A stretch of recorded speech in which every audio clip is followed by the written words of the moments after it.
because email is so cheap, also if you get 1% and you just need you manage to fill one role from one cold email, the ROI is huge. Yeah. Whatever you spend for the infrastructure versus what you're getting for the candidate commission, it look like making you you're a crazy investor. The hardest part of business development is finding the time to do it consistently. The solution isn't more effort, it's building automated systems that do the work for you. I know cold calling works. The only main difference that I'm seeing is one can completely run on autopilot. Yes. If you set up an email campaign, then you're good. You might not be one to touch for the next 2 months. While cold calling is, if the person end up picking up the phone, you actually have to talk with them. I'm Mark Whitby, and you're listening to the Resilient Recruiter podcast. This episode is a special behind-the-scenes look at our new course called Automate Your Outreach: How to Generate Client Leads Daily on Autopilot. I'm joined by Giorgio Zanella, a go-to-market engineer who's helped build hundreds of automation workflows for recruiters and founders alike. So Fantastic. I'm a go-to-market engineer, which is just a very fancy title for saying somebody who can both develop the business plan on how to execute, as well that has the technical ability to then going ahead and execute. In this conversation, we'll break down the right way to do automation. I'm not talking about spammy mass messaging, but rather thoughtful, personalized outreach powered by data and AI. A lot of the content, like email outreach that I see, is generic. It's not well written. It is quite obviously automated, and it just lacks personality. It lacks that human touch. And so it's easy for people to ignore or delete those messages. So my principle is relevance is what gets the response. And really there's three things. It has to be targeting the right person at the right time with the right message. If you miss just one of those, then your email doesn't get a reply. You'll discover the best tools for automating client acquisition, how to build the right infrastructure for scaling your outbound, and the systems that Giorgio and I are using ourselves to fill our pipelines consistently and on autopilot. You could also add, for example, phone. So it could be a strategy to send an email and then try to cold call and then again follow up with an email. That's called synchronized because you are doing this specific step within a certain order. And the reason why it works is... For more information or to register, visit recruitmentcoach.com/automate. That's recruitmentcoach.com/automate. Now let's dive into the interview. All right, Giorgio, great to see you. How are you? All good. Great to see you, Mark, as well. How are you doing? I'm awesome. Look, I'm really excited about collaborating with you and launching this course, Automate Your Outreach: How to Generate Client Leads Daily on Autopilot. And so for this first session, it's really just giving people a basic understanding of who you are, what go-to-market automation is all about, and the essentials of understanding Clay as a platform, as well as any other tools that they're going to need in order to take full advantage of the content. Okay, how does that sound? Yeah, absolutely. Absolutely. So Fantastic. I'm a go-to-market engineer, which is just a very fancy title for saying somebody who can both develop the business plan on how to execute, as well that has the technical ability to then going ahead and execute. So it's really a mix of the two. And our main tool that we use in general for go-to-market people is called Clay. Clay.com is a sales enablement platform that allow you to scale all the idea. From a practical point of view, I like to call it that is a very fancy Google Sheet with a lot of integration. So it's great if you have to connect it to your CRM or to your emailing outbound platform. So what we will dive in with you is just all the way that, in particular, recruiter can leverage this tool to all of their advantage. And just before quickly we start, the main point with Clay is that you should already think whatever you are doing it manually, try to break it down into step, and then go ahead and recreate it with AI at scale. So All right, really I love that. So scaling first, your idea.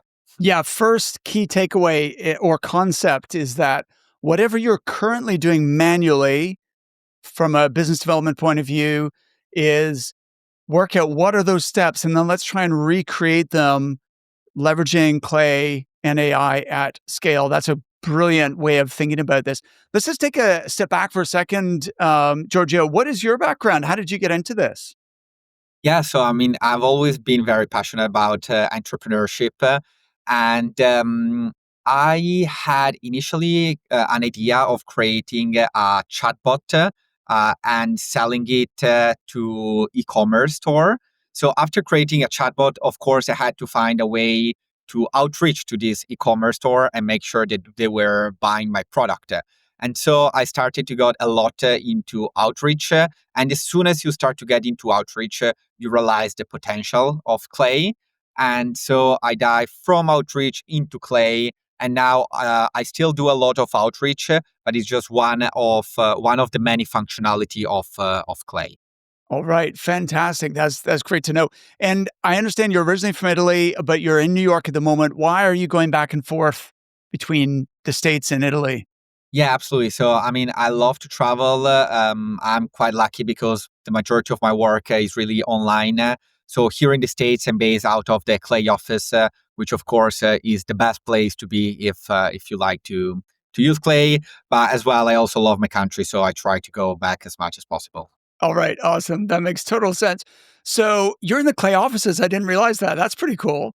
Um, so let's just give people a little bit of a better understanding about Clay because from what I can see, like it's the number one platform for go-to-market automation workflows.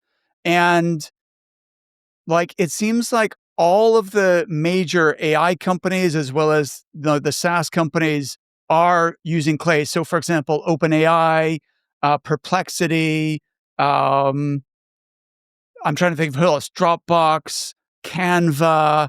These companies all use Clay for their own outreach, which is interesting. Why do you think Clay has? And it was recently valued at $3.1 billion because they had I think $100 million funding round, and they're still a pretty new company. Why do you think that they've just absolutely taken off like that? Yeah, absolutely. Mainly for just the product itself. The product itself is amazing. They keep innovating every week. They are releasing a new feature. They have an amazing community, which is very, very unique. So also people who are within the space, they really help each other. They have a Slack channel with over 30,000 members in which you can find job. You can share your idea, talk with other user, as well as you can just like directly chat with the people from Clay. So whenever you need assistance, it's not that you're reaching out to a bot like many software is doing, but there is more of a one-to-one relationship with it. And then it's very, very easy to use and it allow you to scale your idea. So if you, for example, have 10 plus year of experience in coding, you might say, oh, there's another way of doing this, but it's really, really technical. And what Clay really allowed you to do is also for non-technical people to launch your workflow within 2 hours that you are on the tool. So this is just amazing. And the whole point of Clay is to envision whenever we think about the word growth, we think of Clay. Like if we think about the word search, we might think of Google. If we think about growth, we should think about Clay. All right, great explanation. And yeah, so it's a no code platform. You don't need to be a techie to use it. And it is just super powerful as our attendees are going to learn. So actually, it's funny you mentioned the Slack channel because that's how we met, right? Was Exactly. I think maybe it was 6 months ago or so. We first connected. But why are you interested in the recruitment industry specifically? Because there's lots of applications for Clay, pretty much every industry. Um, why did you take an interest in recruiting?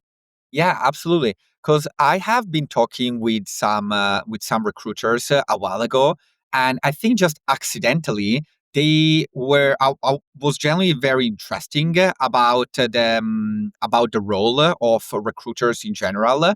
And just in a conversation, I think they have accidentally just explained me all the step that they were doing. So I didn't quite ask to them, but they just give me like the perfect breakdown of each step. And in my mind, it automatically click and say, wow, this is exactly how a clay workflow should be done. It's just like talking with the person, understand step by step, and then replicate it within clay. So given that they have already just given me the step by step, I said, look, I'm just going to go ahead and build for you like a clay workflow, and just please give me your feedback about it. And was great because it really managed to save them so much time. And turns out they were already using a lot of the tool, for example, to gather the phone number or the email information. It's just Clay just makes it way easier. You don't need to purchase tool from 10 different vendors, but it's all aggregated within only one platform. Okay, awesome. Well, we're going to talk about tools and what you need and what you don't in a second. But that's awesome. So you already have an awareness and some exposure to the recruitment industry. Um, I think this is why we're going to be a great combination because I have been working in this industry for almost 30 years. Let me think before, yeah, almost 30 years now. And I understand what recruiters and recruitment businesses need and what they're trying to accomplish, what the roadblocks are. And then your knowledge of clay combined, I don't think this exists in the world. I think I'm excited because this is going to be really, really unique in a couple of ways. Number one, I've searched for part of the reason I wanted to do this program with you, Giorgio, is that I searched for this information and I couldn't find it, at least not specifically for recruiters, right? So, as far as I'm aware, there is no other course that teaches recruiters how to automate their business development using Clay. And so that was one reason, is there was a gap in the market. And number two, I noticed that a lot of the other experts and clay specialists who are putting content out, let's say on YouTube, there's lots of great videos, but they are not necessarily coming from a recruitment background. So they didn't, I mean, I'm not saying they're not good. There were some fantastic ideas, but they didn't have the depth of knowledge of recruitment. So I think us working together is going to be a great combination. The second reason I think this is unique is that um, we're going to be guiding people week by week to actually building automations, right? And installing them within their business. So it isn't just like training that they watch and then they have to go away and they're on their own to try and, put it into action. We're actually taking people step by step. And each week they should be able to launch live, campaigns within Clay so that by the end of the 4 weeks that we're working with people, they'll actually have built the machine that's going to generate that consistent lead flow. So really excited about that.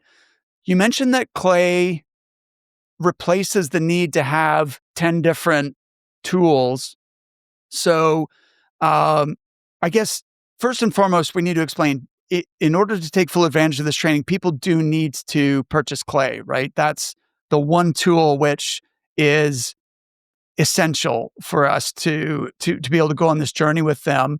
Um, but there's different levels of subscription. What's license for Clay do you think people will need in order to, make this work? Yeah, absolutely. I mean, I would say to start out, just go with the most basic plan. Then, if you start using it more, you are going to see that you are going to see really like the value from it.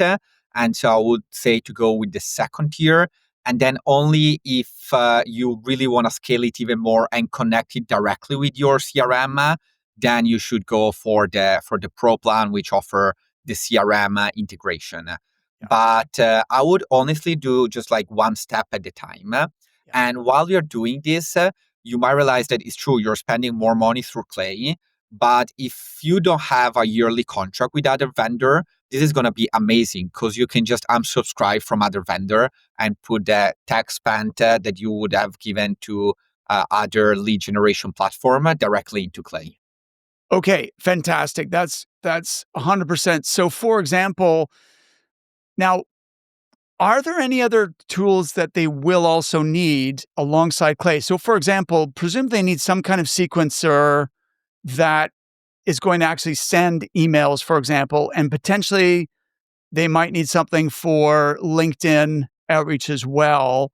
Um, because Clay doesn't actually do now, I think they have something planned, a sequencer that's going to be built into Clay, but right now it doesn't actually have that functionality. So what other tools are essential for them to be able to implement? Yeah, absolutely. So for email, my suggestion are two tools, Instantly and Smart Lead.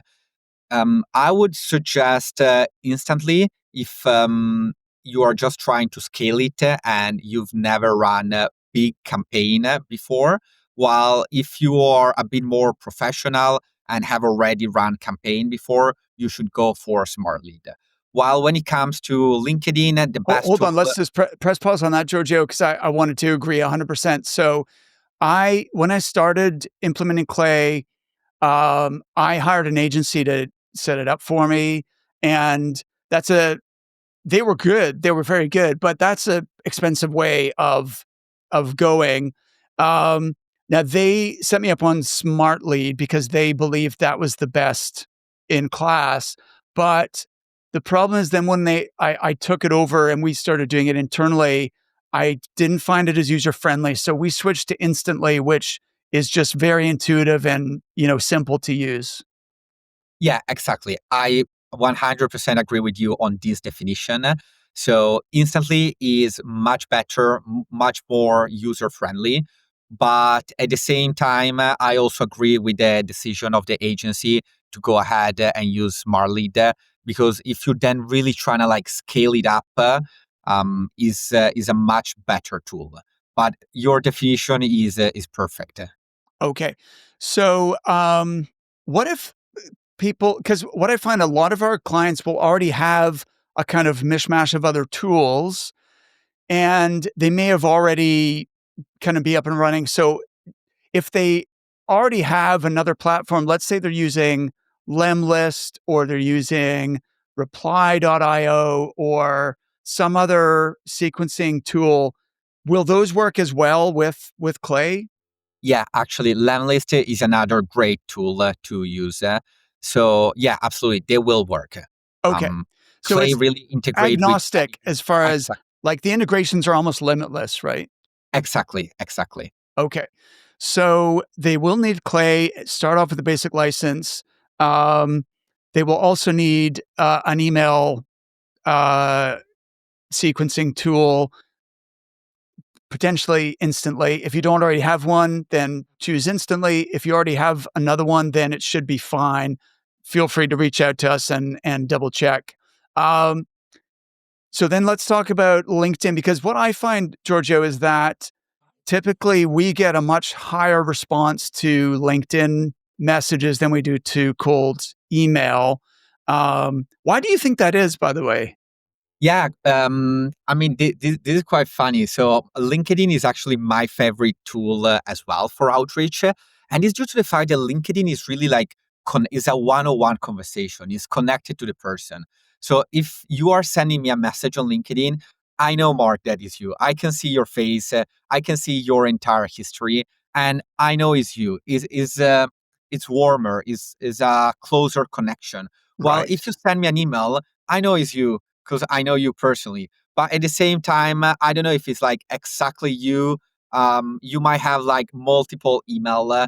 So absolutely, this is true. LinkedIn will get you a higher connection rate and a high reply rate. Now there are the pro and there's the advantage and the disadvantage of both tool, and it's something we can talk about it. But absolutely, LinkedIn is actually easier to implement, and you can just start sending message to your ICP. Okay. You're right. I think it's the trust factor. Like we can trust the person who's reaching out on LinkedIn because, as you say, you can see their face, you know that that's a real person, and you can see their history, you can see content they've posted. And so the sort of trust and credibility is built into the platform. Whereas with email, there's a lot of random weird people who reach out by email, right? So you don't automatically, in fact, trust is probably low by default and you have to work to kind of gain trust. But so what do you see as the advantages and disadvantages of LinkedIn outreach then? Yeah, totally. So LinkedIn versus email, that's a great point. So LinkedIn is going to get you way higher connection rate and reply rate. The only hard part to LinkedIn is you cannot scale it too much. You can send at maximum 200 connection requests per week, but I suggest, for example, never to send above like 120 connection. So that's actually like the total amount that you can send. While with email, you can scale it way more. You can have a 10,000 email account and send 10,000 email if you want. This is totally possible to do.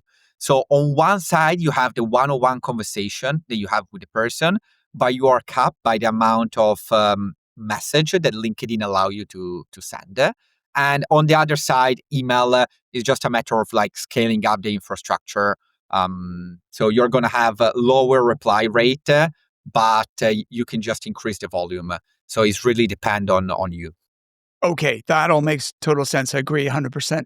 So then in terms of LinkedIn automation then, what do you feel are like the top tools that work really well with Clay? Yeah, so the top tool that I am suggesting is HeyReach. And I would specifically stick to this tool because LinkedIn choosing the right tool is even more important than email. Because from the email point of view, you have to think about, in general, the infrastructure as well as the ease of use, how you have described, how instantly is much more user friendly compared to Smart Lead. But for LinkedIn, you also have to consider that your main priority is the safe of your LinkedIn account. So you Yes. need a platform that really like takes care of this. And HeyReach is great to use it. I would put it on the same user friendly level as Instantly. So they have great YouTube tutorial, and you generally just need to connect your LinkedIn account to the platform, and is as easy as pressing a button. It's going to take 5 minutes to connect, and then you can go ahead, create the campaign extremely easy. Okay, perfect. So it's funny because we recently switched to HeyReach as well on the recommendation of our go-to-market engineer.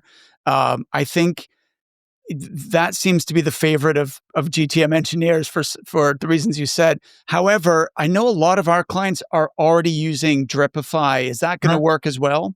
Yeah, absolutely. Absolutely. That's going to work as well. I am not quite sure if there is a native integration with Dripify, I but it's don't. definitely something you can like figure it out.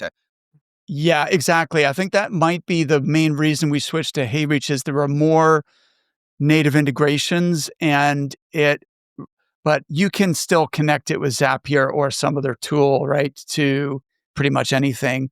Um, so question, there are some outreach platforms which combine LinkedIn and email. So the tool that spring to mind, one is we mentioned earlier, Lemlist. Another one I've heard of is La Growth Machine, but I've never tried that one. Um, are there any others like top contenders or? Uh, Not that they are really coming to my mind. So I know like Lagros Machine, I'm a great fan of the tool as well, Mhm. because it allow you to do synchronized multi-channel. So while if you use the two tool independently, you're going to do multi-channel because you're doing email and LinkedIn, Yeah. but they're not going to be synchronized. So you cannot say send the LinkedIn message first, then send the email, then follow back on LinkedIn and then send the email again. They are gonna run in parallel. While like Lagros machine really allow you to do this synchronized multi-channel. Okay, makes total sense. We're going to talk a little more about synchronized multi-channel in a second. So, log growth machine, Lemlist. Actually, one that I know again some of our clients are using is Reply.io. Have you come across that or played with that at all? I've never used it, but I know it's a great tool as well. And we had client using it as well. They Okay. never had a problem of it. So it's still a Okay. tool I would suggest it. But again, I think once you really like find the right tool, you don't really want to like keep churning and switching tool. Agree. So Yeah. So I guess what we're saying is if you already have an email outreach or a LinkedIn outreach tool that you're very satisfied with, just keep using that. It will work with Clay. we'll figure it out how to do the integration. But if you're starting from scratch and let's say, let me challenge you with this then, Giorgio. Let's say somebody wants to keep it really simple. They don't want multiple tools. They want as few tools as possible. They want one tool that's going to do both email and LinkedIn. Is it Lemlist or is it La Growth Machine? Which one would you pick? La Growth Machine. Okay, fantastic. Now, my only hesitation with having one tool to do everything is sometimes the more things a platform tries to do, then the less good they are at each thing, right? So, the thing with Instantly, because that's what they specialize in, they're excellent at that. Are there any downsides or drawbacks to using La Growth Machine for both email and LinkedIn as opposed to having two separate tools? Or Is exactly like you have described. So it works, but I felt was just like easier to get two different tools. Each of them specialize into something. okay, Um, but it was just like a feeling. When you just have that feeling that, oh wow, like okay, it does the job, but this tool would have been better and this tool would have been better. yeah, It's just the user experience overall. That's why I recommend HeyReach and then either Instantly. okay. So the best in class, we're saying HeyReach for LinkedIn, Instantly for user friendliness and functionality for email. But if you want an all-in-one tool, it's La Growth Machine. Um, and there was some. Oh yeah. So the benefit of having the synchronized multi-channel. Could you speak to that? Yeah, absolutely. The benefit would be that you are trying to reach your ICP from different point of view within a coordinated campaign. So you could also add, for example, phone. So could be a strategy to send an email and then try to cold call and then again follow up with an email. That's called synchronized because you are doing this specific step within a certain order. So try maybe to do email first, then LinkedIn, and then email again, and then LinkedIn again. It works because you are trying to reach out to your ICP from different angles. And the reason why it works is there are people who tend to reply more on email, and there are people who tend to reply more on LinkedIn. So each of us is going to prefer a different tool. So although maybe your campaign is great and you have a great offer, a great value proposition, it's just you might reach out on the platform that your ICP is not really using. I know people that they have 200 connection on LinkedIn. They've never posted anything. They don't really use it. I can say LinkedIn is my main tool, but I get why some people are not on it. Maybe they don't like it. They don't find it is an interesting platform and therefore they prefer email. While there are some people who, whenever they log in into the email, they have 10,000 email and they just want to log out as quickly as possible from the tool. That's why just going multi-channel, it really allow you to A/B test what's the best platform to reach out to the ICP. Perfect. Yes, I agree 100% with what you're saying, Giorgio. And in addition, I think it's when you're reaching out on multiple platforms, essentially you're maximizing your total response rate, right? Because of the reasons you said, as well as having the multiple touch points. We've all done the sales training or heard that it takes like minimum of 7 touches and probably more before someone like trusts you and is willing to talk to you and do business with you, right? So having those touch points all in one channel, it feels a bit repetitive, whereas spreading them across multiple channels creates more variety. And it also gives the sense of omnipresence, right? Like, wow, this guy Giorgio is everywhere. He's like LinkedIn, he's in email. So I think it's more variety and it increases your overall response rate.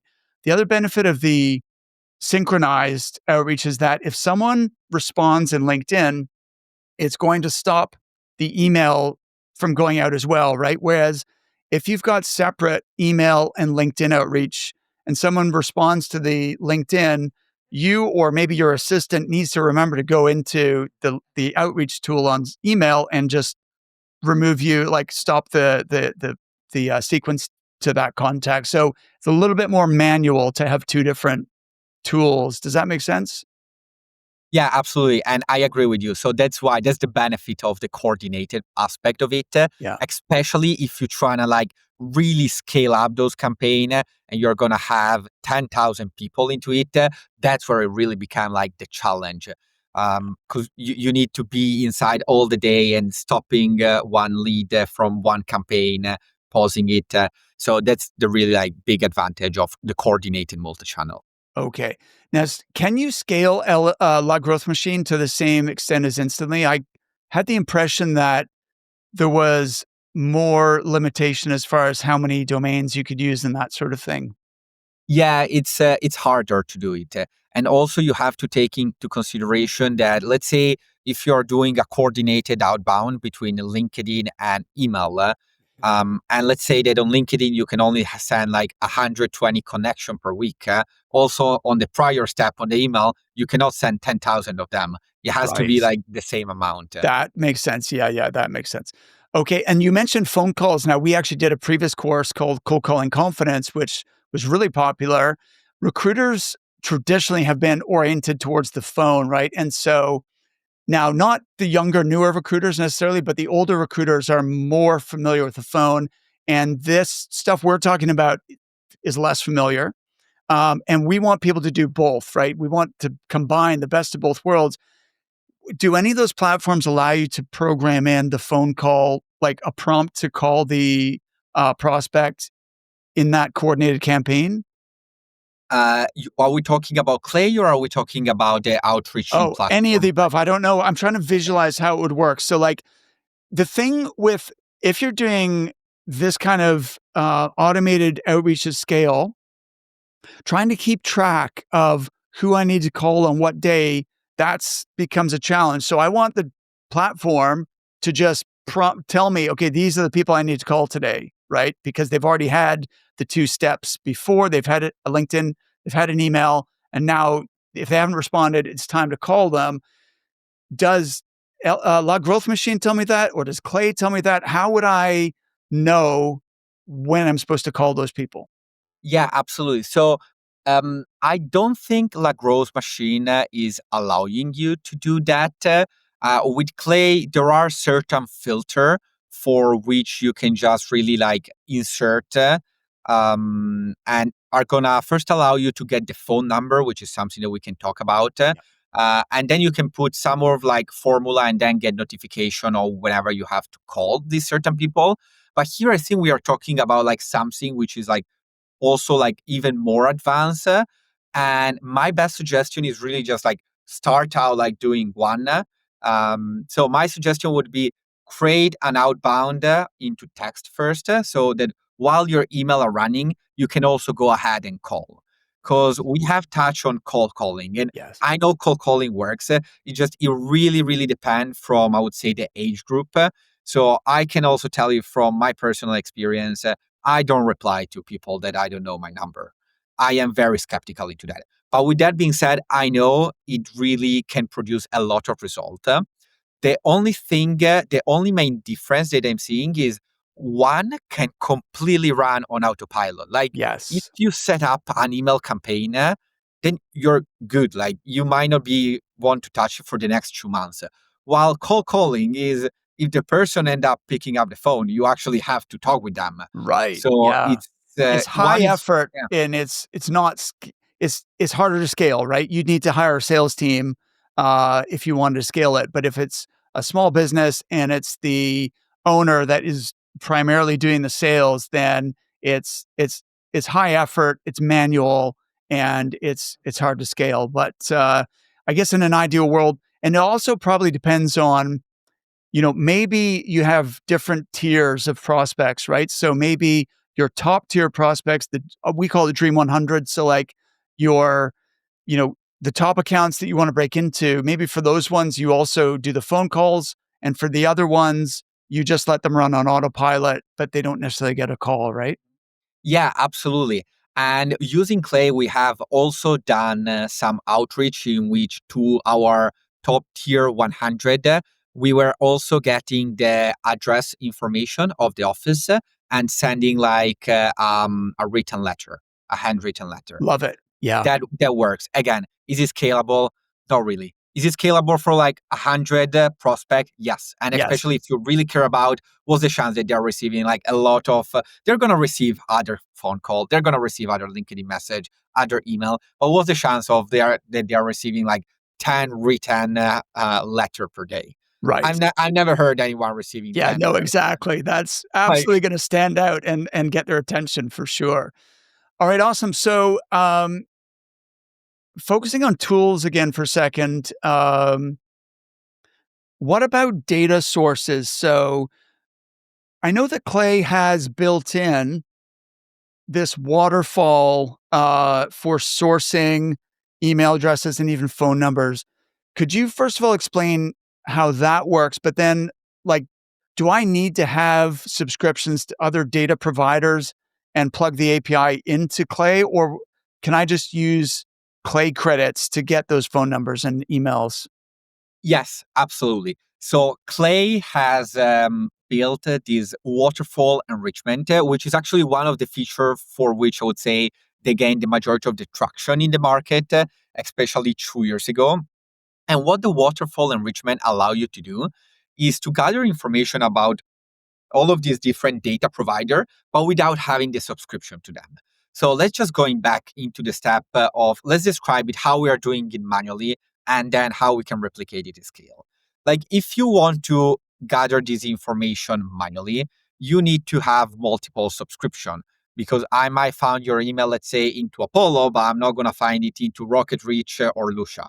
So what usually happen is people who do not have Clay, they tend to have, let's say, three different provider. Let's call it Apollo, Lucia, and RocketReach. And what they do is just they simply go there, search in each three of them, and usually, I mean, one of the three will have the information. But this is a big pain point for mainly two reasons. First of all, is it's time consuming. It's manual. The definition that you have to go into three different tools makes it manually. The other disadvantage of this is it is very hard. It's very hard to do it. You need to have subscription with three different vendor. And then we all know that a lot of this software, they like to change their pricing unless you do a yearly contract with them. But at the same time, maybe you don't want to do a yearly contract. So there is always that challenge. So the solution is extremely easy and is just use Clay. You can not have the subscription with the other tool. You can simply search the email with Clay, and the way the waterfall works is going to search the first tool. If it doesn't find the information, it automatically going to default on the second tool. If it doesn't find the information, it's going to default on the third tool. And the beauty of it is you only pay for when you find information. So if you find the email just on the third tool, you're not paying for the first two tool, which is great. In regards to credit, you can simply just pay this with Clay credit. But if you already have, let's say, a subscription to Lucia or RocketReach, what you can do is you can bring in your own API key. So in that case, you're not going to pay with Clay credit. But if you find the result from Clay into Lucia, you are going to pay with your OpenAI key, basically. Okay, this makes good sense. So if I already have a contract with, let's say, Lucia or Rocket Reach, then I can use my API key, and then in the enrichment waterfall, Clay will use my account with Rocket Reach instead of spending Clay credits. But Exactly. if I don't have that, I can just do it all with Clay. We'll circle back and talk about credits in a second. I just realized that's something we've not explained. But do you know what, Giorgio? The probably I'd say 50% of our clients end up buying ZoomInfo, which I understand the data is very good, but it is also very expensive. It's like some of our clients are paying 10, 15K per year for ZoomInfo. Um, if Clay can replace ZoomInfo, then it's already paid for itself, right? Yes, exactly, exactly. So that's going to be like the easiest definition. ZoomInfo is the most expensive tool in the market. And quite frankly, it's a very hard market to be in because at the end of the day, somehow they're all taking the information from LinkedIn. So it's very hard to differentiate. So you might want to start saying, I have the best data for Ireland. I have the best data for Italy or for the UK. But at the end of the day, Mark, whenever we will show the screen to the final user during our course, you can see who has the data because they're all running in parallel. So you can see this provider had the result, this provider did not have the result. And at the end, I feel like all of these providers, they're really like a commodity because you're just using their database. You're not even, it's not like Instantly or Smartly where you have that user experience. Like with Clay, you're literally just using their database. You never have to log in into them. So I feel this product, they're very commoditized. And yes, just cut off ZoomInfo as soon as your contract expires. Okay, great. Good to know. So I think I'm actually, that's a benefit of this course I hadn't even thought about is by going through this training with us, we can potentially show them how to replace tools that they're paying a lot of money for. So that the training will pay for itself in that way as well. Um, so Clay credits you mentioned. So can you explain how that works? Yes, sure. So there are various tiers, and the Clay credit basically how you pay for every single enrichment within Clay is you have a certain amount of credit.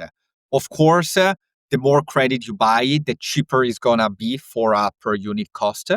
And yeah, everything that you do, you really like pay with credit, unless there is always usually the option for basically everything to also bring your own API. This is great because Yeah. in this way you are not giving money to Clay, and you're kind of just using their platform for free. So I know they are mentioning that they want to start adjusting this because I get their point. I've been using Clay for 3 years now, and there are some tables that are running simply without spending any Clay credit. So I'm just using their entire infrastructure for free. I mean, that's good for the user from the user's That's point of very view, good right? from the user point of view. Yeah, yeah. Okay, fantastic. So, I guess thinking then about tools before we move on to just a little bit of strategy, um, they're going to need Clay. They're going to need a sequencing tool, either a combination of LinkedIn and email, or a separate tool for each. They don't necessarily need a data provider because that's built into Clay. But if you already have one, you can plug it in with the API. Are there any other tools or platforms that are essential in order to make this outbound BD, automated BD work? No, not really. So the only other tool that I would suggest, but I'm assuming a lot of people already use it, is simply just a ChatGPT membership Yep. or a Claude membership, just maybe to help writing the copy, troubleshoot really like every problem. So in many times, whenever I have a problem with any piece of tech, you can really just take a screenshot, upload it into ChatGPT. It's gonna say click here, then here, then here, and it's gonna like automatically troubleshoot. Right. So if you don't have in 2025 a ChatGPT membership, I highly suggest getting one. Yeah. It's gonna Those are gonna be the best Right. $20 spent ever. Absolutely. Yeah. So this is good timing because we're going to talk about personalization in a second. So yes, with your paid ChatGPT or Claude account, you can we can show you how to find the API key because you'll need to put that into Clay in order for it to call ChatGPT, and you can prompt it within Clay. We're going to give you those prompts to help you with the personalization aspect. So moving on to so we've covered tools. Anything else that we need to cover there, or are we good?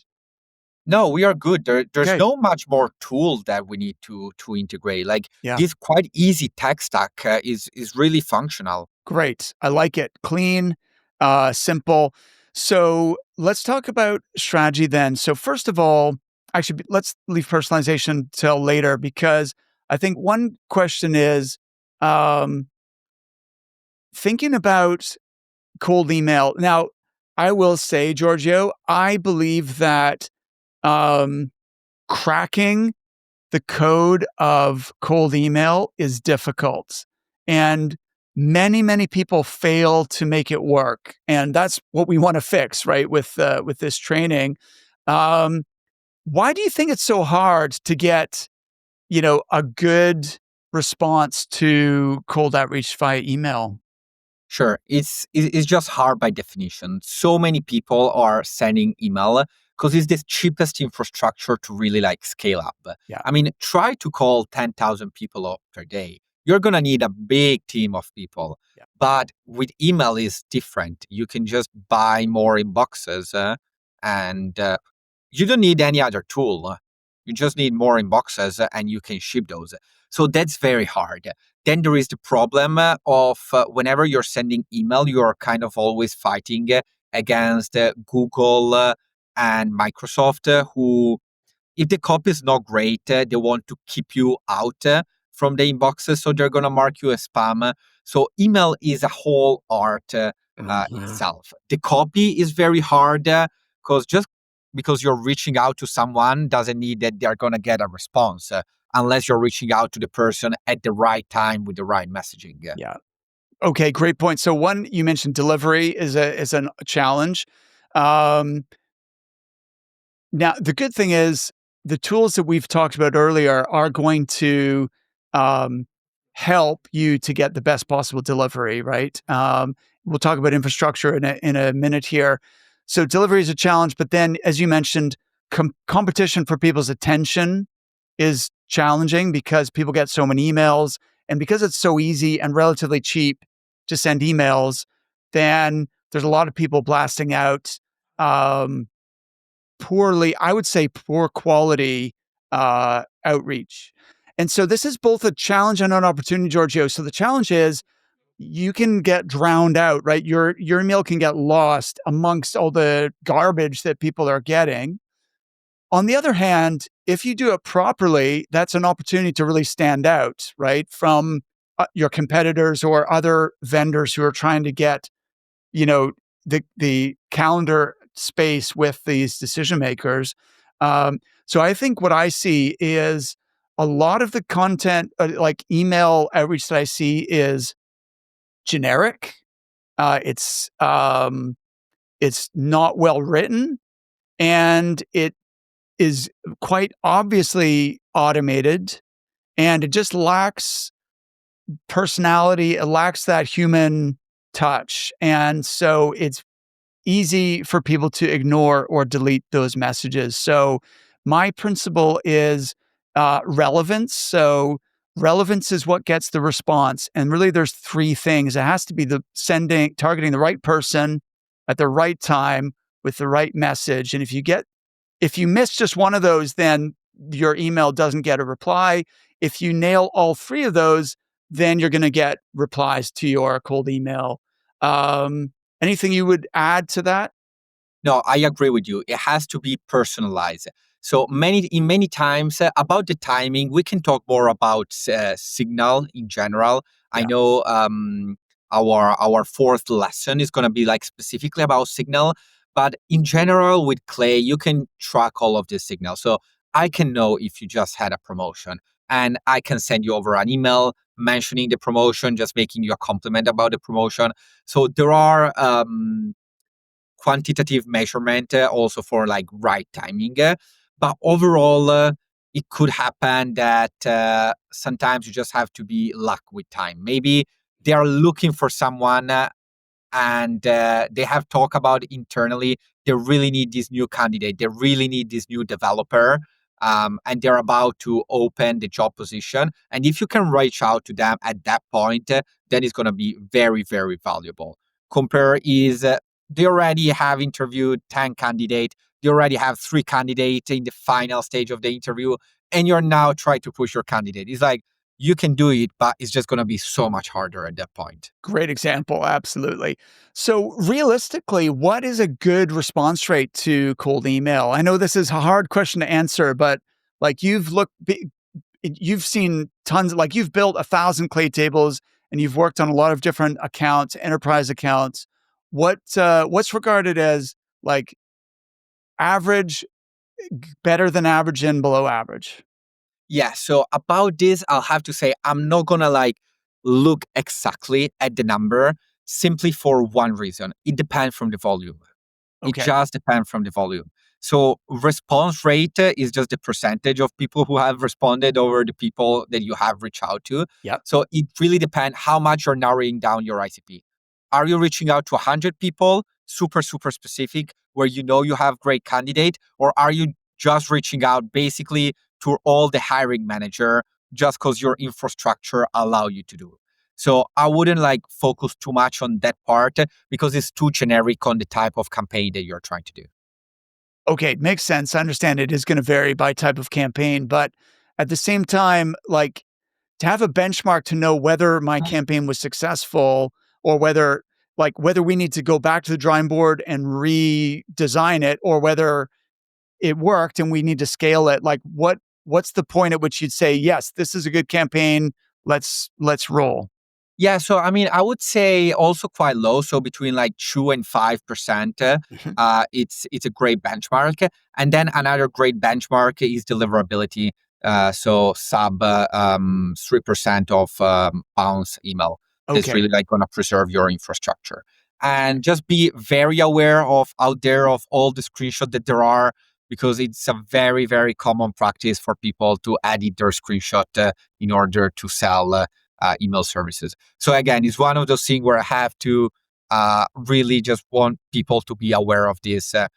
Whenever you see screenshot 80% reply rate, either maybe they have reached out to 10 people, sure, and they have all replied, but overall, otherwise, unfortunately, it's a big practice within the market of people going there editing their screenshot. So don't worry if you're having 5% reply rate, you're doing great. If you look at people having 60, 80%, take into consideration, there's a big chance of those campaign not to be real. Okay, that's good to know. I wasn't aware of that either, Giorgio. That's good to. So, like 3 to 5% you think is excellent, 97% delivery.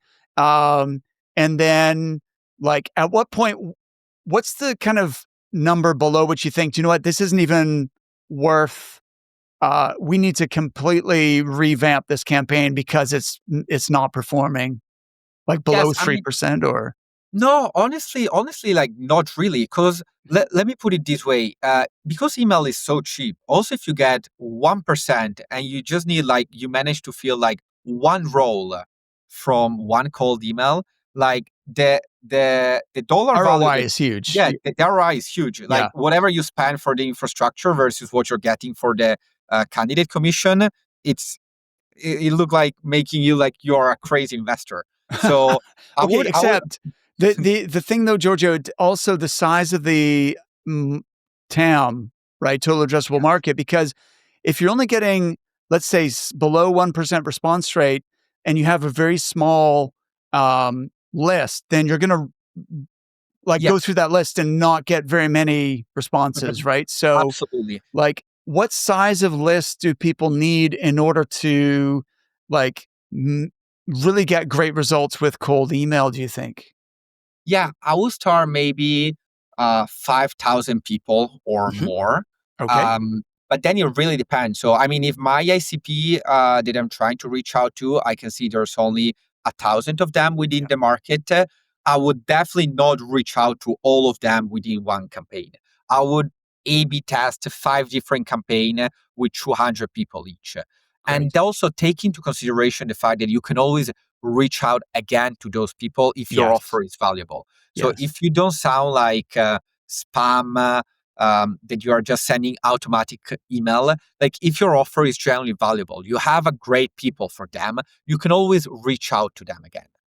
That is a great point. We're going to come on to the frequency of sending in a second here. So you're saying if you've got 1,000 prospects on your list, it's still doable. Um, but 5,000, you're definitely in business. There's plenty of contacts there for you to do business with. Now, you mentioned something. If it's only 1,000 or it's a smaller list, then you don't want to necessarily add them all to one big campaign. Let's really segment them. And this is something I see all the time is people send the same message to a CEO, CRO, CTO, HR manager. In my opinion, those are separate ICPs, separate, buyer personas, and we should be tailoring the message to each of them, even if within the same company potentially. So I think there's ways, even if you have a smaller list, there's ways to um, make it work by being much more meticulous and thoughtful about what you're doing. So in terms of the number of messages, so first of all, how many emails should be in a sequence? Because I've seen lots of conflicting information about this. And then how often would you retarget the same list?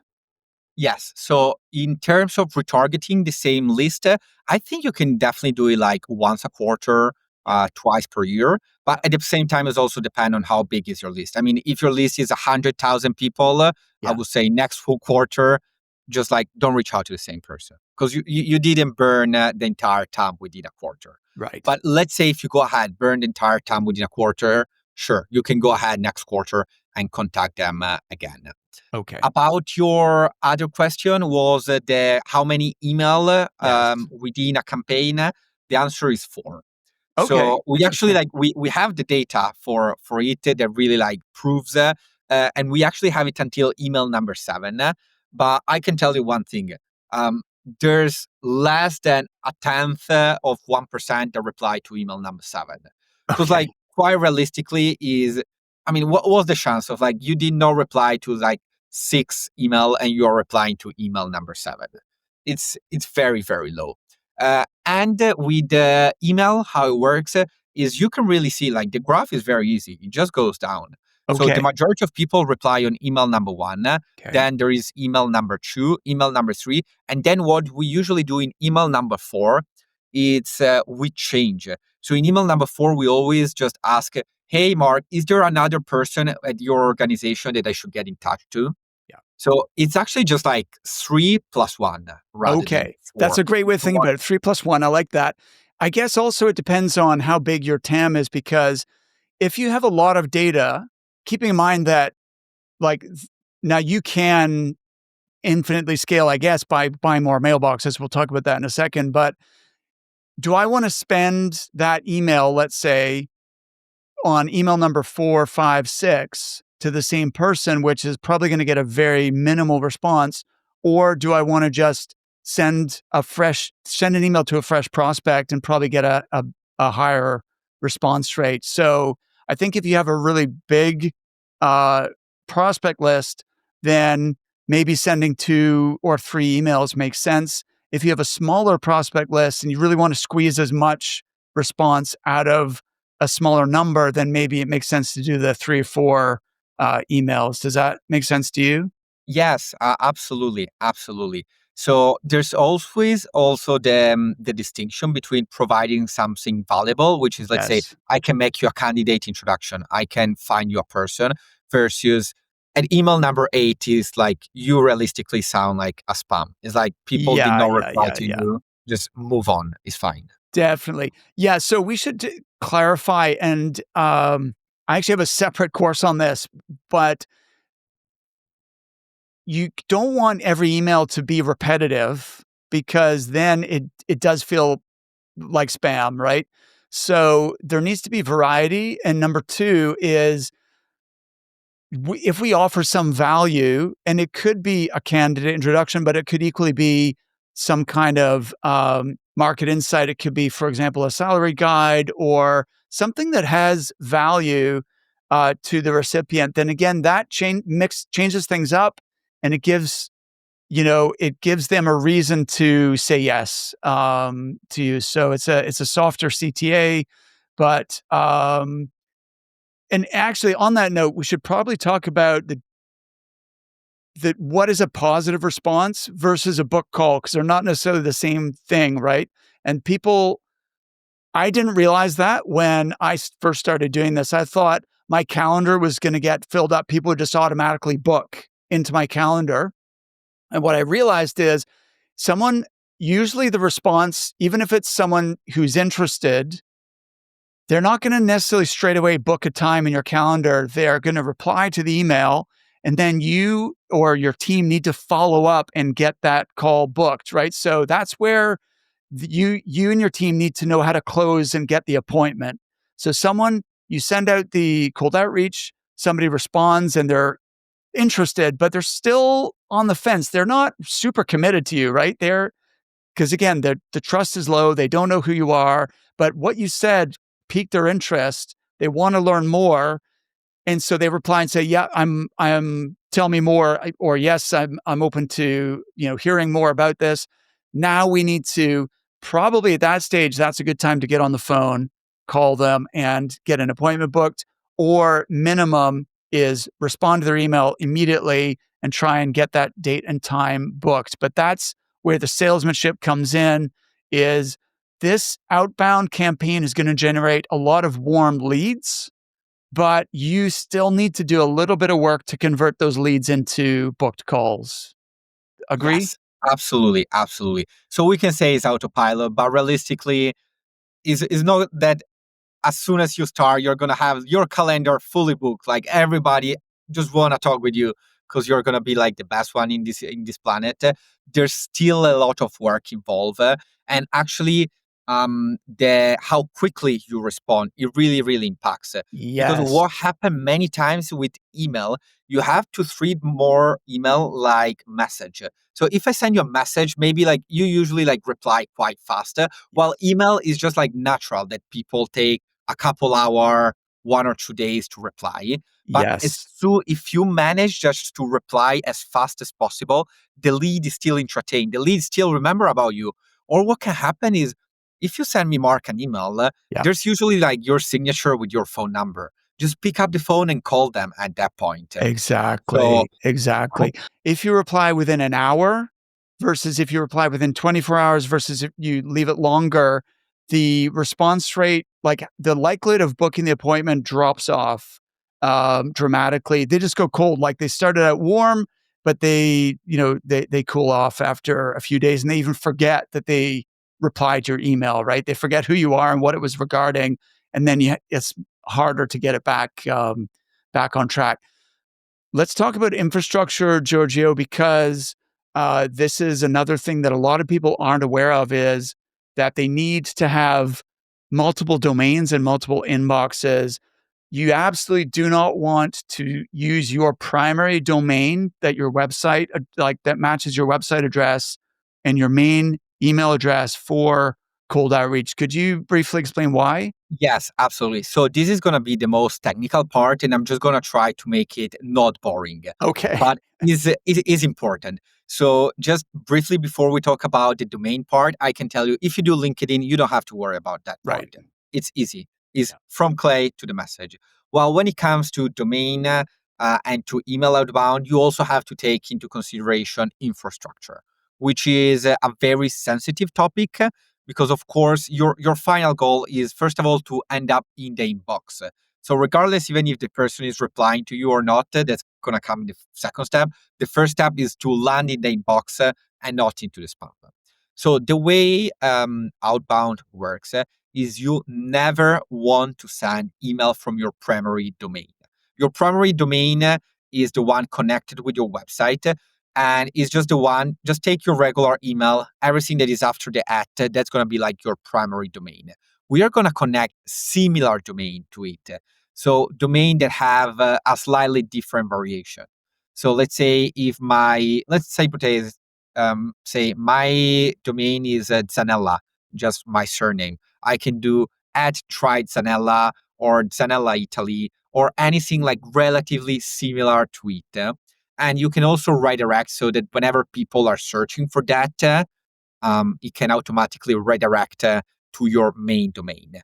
And so what you want to do is create different domain. And I'm also just going to give you now the number. You can like write it down if you're watching this or just save it for another time. So what you want to do is for each domain, you want to create 2 different inboxes. And for each inboxes, you want to send 12 to 15 email per day.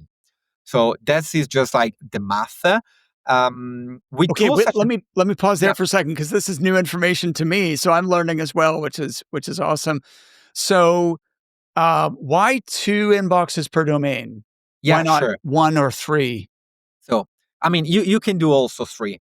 Okay. My suggestion is you don't want to do one just because it's gonna I can break the price down for you, Yeah. which is like each domain, because you're going to get similar domain, you can probably get them usually for quite cheap. Let's say 10 or $12 for the entire year. Yeah. Like domain get billed yearly, while inboxed get billed monthly. So let's say one domain is going to cost you $10, and also one inbox is going to cost you $10, but per month. Inbox are much more expensive.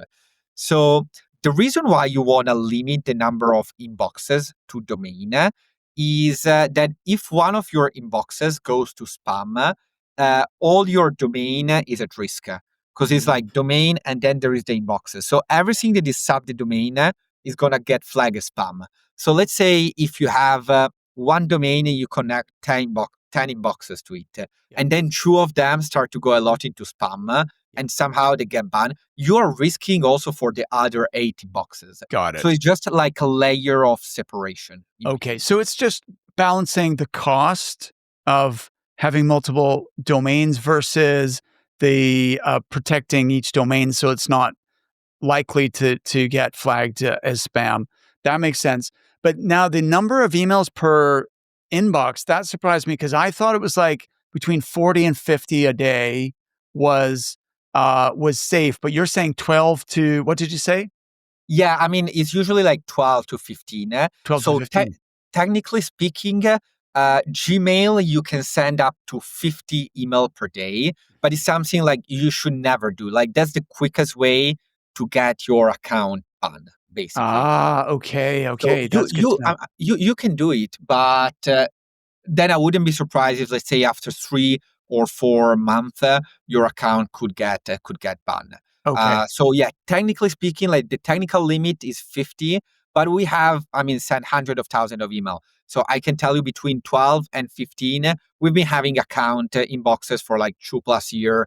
They never had any type of problem. Never any type of problem. Got So it. yeah, you could increase it, but again, my suggestion is, given the price of the infrastructure, is just go ahead and create a new one. Then if somehow you have an amazing candidate and then you have to reach out because this candidate is so great that you really want to place it in front of people and you really want to reach out to as many recruitment manager as possible, like sure, sometimes you can do it. And the great part about this is also with tools such as Instantly or Smart Lead, you can monitor the health of the domain and the health of the inboxes. So like you're just gonna see that it's gradually gonna go down. It never goes to 100 to 0. It's gonna go down by time. So if it's for 1 or 2 weeks, sure, go ahead and don't follow the rule. Do more. Like realistically, nothing big is gonna happen to you. But just know that these are like the right number for it. Okay, perfect. So then, like, let's say if I'm going to send 100 cold emails a day, then, and I'm sending 12 to 15 per mailbox, then I need 6 or 7 mailboxes to do that. And if I'm Yes. sending 500 emails a day, I'm going to need like 30 mailboxes to do that to Yes. stay in the safe limits. Exactly. And then just one thing that you should consider here is these are number of emails sent. But if you want to find how many lead you are reaching out to, how many people, you have to divide the number by the number of message within the sequence. In the sequence, right? Of course. Yes, So if your exactly. sequence have four, let's say, if your sequence have if your email have four sequences, you have just to divide the number by 4. Right. Basically. So if I'm sending 100 emails a day and there's 4 steps in the sequence, that means I'm actually reaching out to 25 different people a day. I mean, overall, exactly. The math is correct over the period, let's say 2 weeks, because actually what's going to happen is within the first day, because let's say you're going to send email number 1, then after 3-4 days, email number 2 is, yes, if you take on a longer time frame, let's say 2 months, your math is correct. Right. Okay, that makes sense. And then final techie bit, which people need to understand, is the email warming. Now, you can't just immediately like purchase a new domain, set up a mailbox, and start emailing. My understanding is it takes 2 weeks to warm up the email. Is that about right? Or Yes, correct. So okay, email warm up is very, very important, and is basically just a practice that everybody must do before going ahead and start actually sending an outreach. So it might sound complicated, but it's extremely easy. So if you log in a tool like Instantly or Smartlead, there is kind of a flame. You can just press on that emoji, that button, and it's automatically gonna like warm it up for you. Yeah. Just trust the process. It's gonna take 2 weeks. Yeah. What's happening between 2 weeks is you're not gonna see that, and it's just happening on their data center. But what's happening is they are taking all those warm up inboxes and they're making sure that these inboxes they're sending email to each other. So Yes. Got it. exactly. Yeah. Because the point, they basically ban you whenever you are replicating non-human activity. So no human just start from the first day to send like just perfect crafted 25 email. Like there are some pattern. So email inboxes and warm up are super, super important, but just trust them. We've been having, like, they're amazing, especially Instantly and Smart Lead. I can talk with them because I have personally used them, and I can tell you their warm up is great. You're not going to have any problem. Just trust those 14 days. Okay, so what that means realistically, like let's give people their action items then. Number one, they need to sign up for Clay if you don't already have an account. That's a requirement for this course. Number two is they need to choose their outreach tools. Let's say either like if they don't know what to choose, just go with Instantly for email and HeyReach for LinkedIn, or La Growth Machine if you just want an all-in-one that's going to do both email and LinkedIn.